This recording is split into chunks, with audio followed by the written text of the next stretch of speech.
జై శ్రీరామకృష్ణ. రామకృష్ణ మిషన్ సాధు సంఘ ఆవిర్భావ గాథ. యదా యదా హి ధర్మస్య అన్న భగవంతుని గీత సందేశం ప్రకారము భగవాన్ శ్రీరామకృష్ణ అవతారము ప్రకటితమైంది. సాధకునిగా తన అవతార కార్యాన్ని ఆరంభించిన శ్రీరామకృష్ణులు సర్వధర్మ సమన్వయ ఆచార్యునిగా విలసిల్లారు. ఈ ఆచార్యుని గురు శిష్య పరంపర మహత్వపూర్ణమైన సంస్థగా పరిఢవిల్లుతుంది. ఈ నేపథ్యంలో 125వ సంవత్సరాలు పూర్తి చేసుకున్న సమస్త పూర్వోత్తరాలు సంస్మరించటం భక్త శిష్యకోటికి ఆనందదాయకం. నూతన పాఠకులకు సరికొత్త సాధుసంఘ గత ఆవిష్కరణం. ఈ అవకాశాన్ని కల్పించేందుకు ఈ నూతన పుస్తకం ప్రచురణం.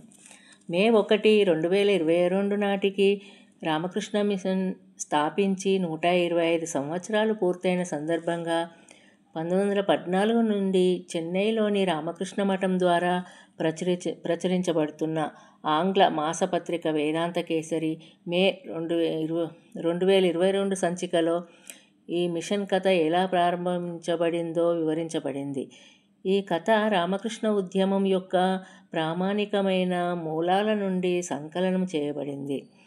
భక్తులు మరియు సామాన్య ప్రజలు ప్రయోజనం కోసము Ramakrishna mission the genesis of an ascetic order పేరుతో ఈ సంచిక పుస్తకంగా ప్రచురించారు. దీని తెలుగు అనువాదమే ప్రస్తుత పుస్తకము. అయితే ఆంగ్ల ప్రచురణంలోని మఠము మిషన్ కేంద్రాల చిరునామాల స్థానంలో హైదరాబాదులో స్వామి వివేకానంద అనే అధ్యాయాన్ని పొందుపరిచాము.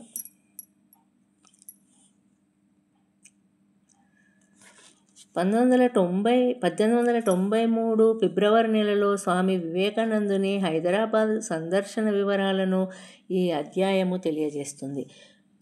పుస్తక ప్రచురణకు సహకరించిన రామకృష్ణ మఠము, చెన్నై వారికి మా ధన్యవాదాలు. అనువాద ప్రక్రియలో విశేషంగా కృషి చేసిన రాధికా గారికి, ప్రూఫ్ రీడింగ్ చేసిన వేణు గారికి, బాలమణి గారికి మా కృతజ్ఞతలు. భిన్నత్వంలో ఏకత్వం. తక్షణ ఆవశ్యకమైన ప్రస్తుత సామాజిక పరిస్థితులలో మూర్తిత్రయ భగవాన్ శ్రీరామకృష్ణులు, శ్రీ శారదాదేవి, స్వామి వివేకానంద సందేశ వ్యాప్తి, సర్వ ఆధునిక సమస్యలకు సమగ్ర పరిష్కారము. ఈ నూతన పుస్తకము రామకృష్ణ మిషన్ సాధుసంఘ ఆవిర్భావ గాథ, మూర్తిత్రయ జీవిత సందేశాలు అధ్యయనానికి కావలసిన స్ఫూర్తిని, ఆసక్తిని కలిగిస్తుందని మా ప్రగాఢ విశ్వాసం. జై శ్రీరామకృష్ణ.